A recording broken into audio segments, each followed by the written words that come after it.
of Gender and Equality, and in studio, like I told you, Dr. Joyce Mutinda, who chairs the National Gender and Equality Commission. And so many times people tend to forget the equality bit in that commission. But she is in studio. First of all, thank you very much, Daktari, for joining us tonight. I mean, from 2018, since you were sworn in by Chief Justice Emeritus David Maraga, that was in August of 2018. How would you rate your performance as the chairperson of that very critical commission? I think, thank you very much for having me in the studio today. And since I took office on the 29th of August 2018, quite a number of things have happened. And the first one was to have a strategic plan for that commission. So there is a strategic plan 2019-2024, which is guiding us on whatever we have to do. And with it also came a new vision. And somehow we looked at our core functions and re-energized ourselves. Now, why am I saying we re-energized ourselves? We said we have other people other than the women. We have women, we have persons with disabilities, we have children, we have older members of society, we have minority and marginalized. And therefore, we decided that we have to encompass all our SIGs. We call them special interest groups. And during this short period, we have championed the issue of having a protocol signed by Kenya for other members of society, so that now they can know that they can claim their rights within the government. We have also, in this short time, gotten the journey, the two-thirds journey. We have put it together in one booklet. And we're going to talk about that, the two-thirds gender role, because it's very important whenever you have a conversation of this kind. But first of all, the death of Urie Rugomandoli, a trailblazer when it comes to issues of women empowerment. My condolences first. This is a lady who broke the ceiling and told us we can be who we want to be, not only in politics, but in professions, and be ourselves, even when it comes to what we have to wear. So this is one lady that I admired. She showed us that we could go, not only men are in safari lari. Now it was each one of us, we felt if she has gone, we can also go. So this is a big blow to us and to the young women of this country, because they were looking up to her. And quite a number of them took a sense of dressing, and they are happy about the African traditional dressing. I must say, now this is a big loss. May the Almighty God rest her soul in eternal peace. That's all I can say to our two daughters and the son who have been left behind. Yes, we have lost. And may she rest in peace. Let's talk about the two-thirds gender rule. 10 years later. Why has been the enactment of this very important piece of legislation? It has been elusive every other single time. Your predecessors, Winnie Chuma, the chairperson who was sitting where you are sitting today, tried all this time in vain. I'm sure you have tried severally, but it appears like it's still not coming. Now, I must say, there's something that we seem to forget.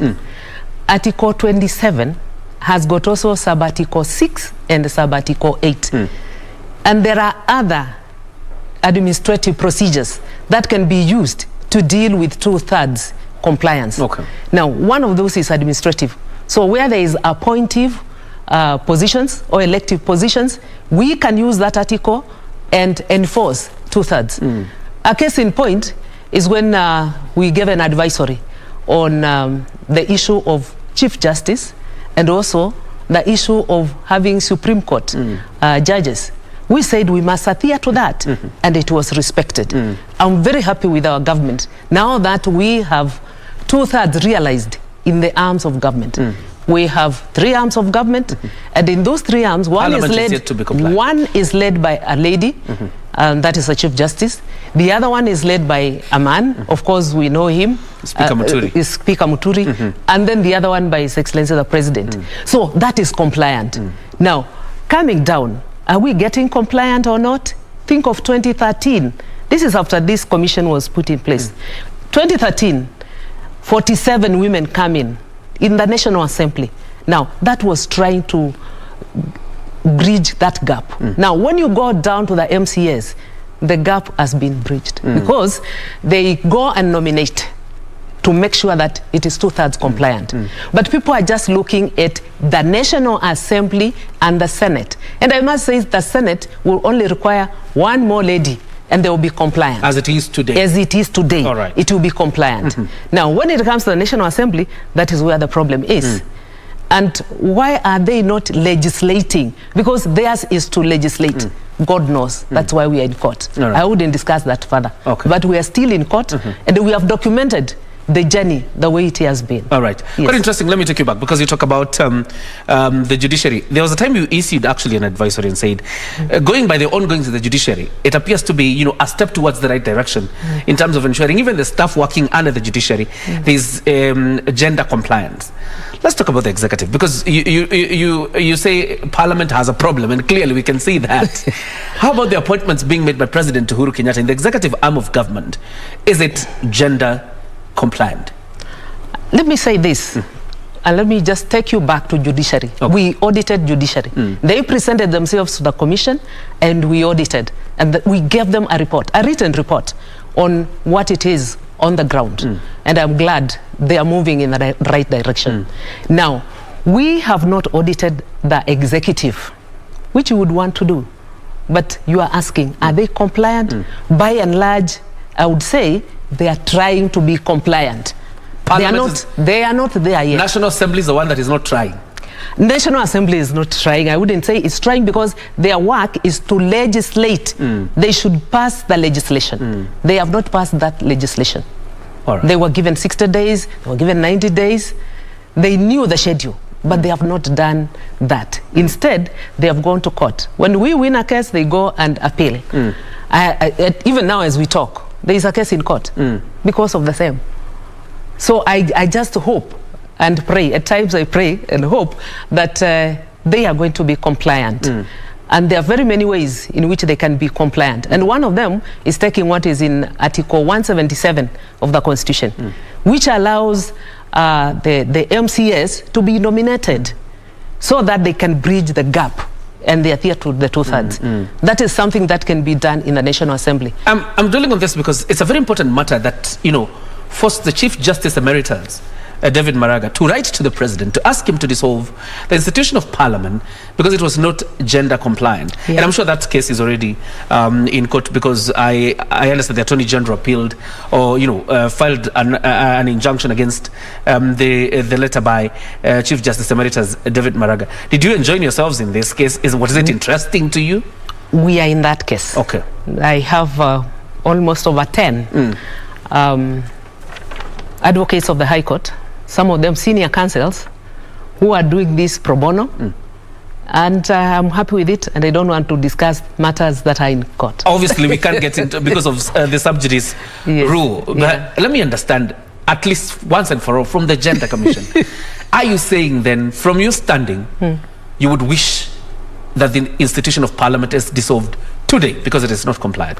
If I were to be asked, I would say dissolve it yesterday. You're saying today? Okay. It should have been dissolved yesterday so that it becomes compliant. If all these counter assemblies are compliant, why not the Parliament? And why are they not legislating? Okay. That is precisely why we are in court. All right. And people call me a perennial petitioner. And for 2/3, I will continue being a perennial petitioner until I get out of office or I attain this. All right. It is a cause that I'm ready to fight. Okay. Yes. Let's talk about, you know, the number of women leaders, because again, we've seen progression. And I think when you listen to some of these members of Parliament who are opposed to implementing the 2/3 gender rule as is in the Constitution, is that they're saying that this rule should have been applied progressively. You look at 2013, there were no women governors. In 2017, we had women governors. 2022 is promising probably we'll have more women governors. Would you favor then a progressive implementation of this rule? And most importantly, again, what opportunities exist for women in the coming election? For me, this progressive story and narrative, I don't think it will get us there. Okay. Particularly with our legislators. Unfortunately, it will not get us there. We need to do much more. And if in the same Constitution we have Article 177, then I don't see why it can't be applied to Article 98. I don't see the reason why it can't be applied. And again, if we cannot elect, you know, it all begins with the party primaries. If the parties are not giving that which should be there, then what do we expect? Now, in 2022, we are not going to lose the sight on the ball of two-thirds.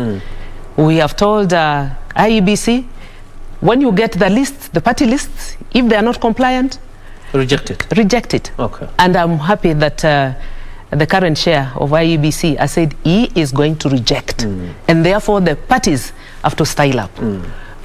It is an anomaly when we have 51% of the population is women. And yet, when you go to the National Assembly, the percentage cannot get to 33. Now, that is an anomaly that must be addressed when we are still alive. Quite shocking. When you talk about equality, because there's been this debate, sometimes I think even the NCIC also was able to do an audit in public service and see, how many communities and how huge they are working in the public service. But let's talk about access to opportunities for all. And most importantly, the people who are disabled. It appears like we're not still there in terms of ensuring that they are well represented. Now, when we look at, thank you, when we look at our Katiba, you'll be surprised because it's just, the percentage is quite low. But do we have legislation that can assist us? The legislation is there. It is a bill. We call it Article 100 bill. It is in Senate. We participated in bringing this all the way up to where it is, but it is silent. What is it doing in the Senate? Now, they are supposed to pass it. Okay. And then it moves on to where it is supposed to go. Yeah, it is enacted. But Article 100 has not been done. And this is what would help not only women, but also persons living with disabilities.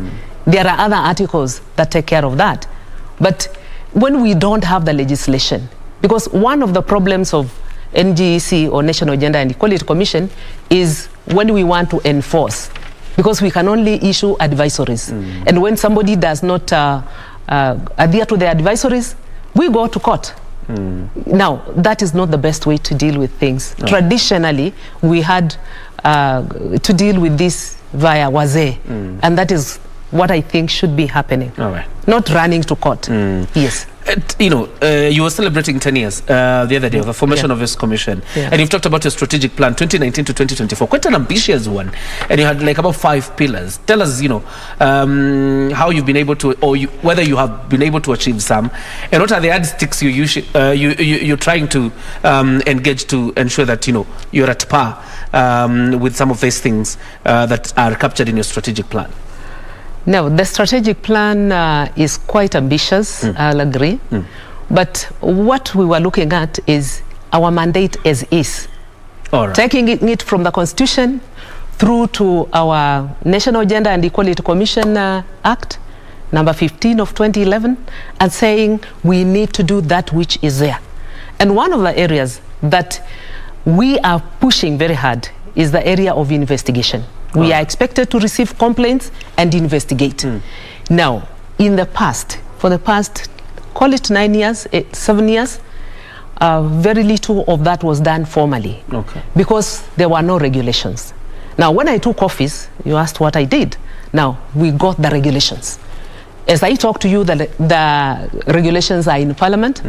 We have discussed with the National Assembly, the Committee on Delegated Legislation.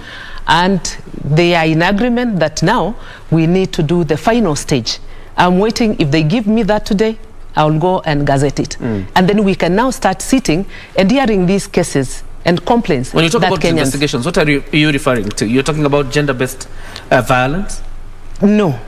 The investigations we deal with are on gender equality and discrimination. If anybody is discriminated in this country, let me give you an example of the intersex. They were discriminated.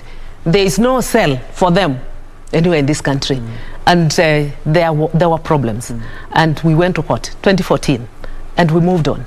Now, as I talk to you, I'm very happy because in 2019 we actually counted and we have 1,534 intersex people in this country. Now they have been counted and recognized in law. So this is something that makes me quite feel good. Okay. Minority and marginalized. We took, if you wish, a roll call and documented the same. And when we documented, what has happened is now they have been recognized. Even during the census, they were now counted. Now, they are even urging us to go a step further. The other day, I had a complaint from somebody from Marsabit. Why you? For that matter, why you tribe? It's a small one. But I had to petition Public Service Commission in their biometrics to capture that tribe. All right. So that when their jobs are being given, they are not discriminated. Okay. So the cases we deal with are on gender equality. We want inclusion. We also want non-discrimination. Right. Not only of Kenyans, but also of people in Kenya, Right. even if they are foreigners. I'm constrained of time, and Yes. I need to wind up. But I need to ask you this, because when you were being sworn in, the Chief Justice Emeritus challenged your commission to not create the perception that you only deal with the girl child Yes. at the chagrin of the boy child. Yes. I don't know how what steps you've made to ensure that that is achievable. That it doesn't look like it's a girls or women's commission, but it deals with gender equality and opportunities. Thank you. I expected this question. It has taken too long to arrive. Now, we already did a study on this matter of boy child and realized, yes, they are being left behind. And who is leaving them behind? Their own parents. Okay. The man has gone away and left the boy to the mother. That is one. But we also found out that they are not left behind in several sectors. And one of those sectors is education. We have 50-50. If you ask our own Professor Magoha, in primary school, in education, and in secondary, they are not left behind. Now, we realize there is something that has been going on during this pandemic. People have been giving dignity kits, and we realize they are being given to girls. And we became a little bit cheeky and said, if what is being given is soap, then it has also to be given to the boys. Okay. They also bathe. Right. And now we have dignity kits for boys. Okay. And when you see this campaign by our own CAS for youth, you have seen Kenya ni Mimi. Okay. They are giving boys and girls, men and women. And even MasterCard Foundation, there is a kit now for boys. So, boys and girls. So we are not leaving boys behind. Okay. We are not leaving other members of society. That is why we took care of their protocol. We are not leaving persons with disability behind. This is why we are talking of inclusive transport. Okay. We are not leaving minority and marginalized. That is why I was talking of the biometrics. Okay. Intersex, we are not leaving them behind. We are not leaving behind the children. And this is why we say you're carrying everybody on board. Age, consent for sex remains 18. Okay.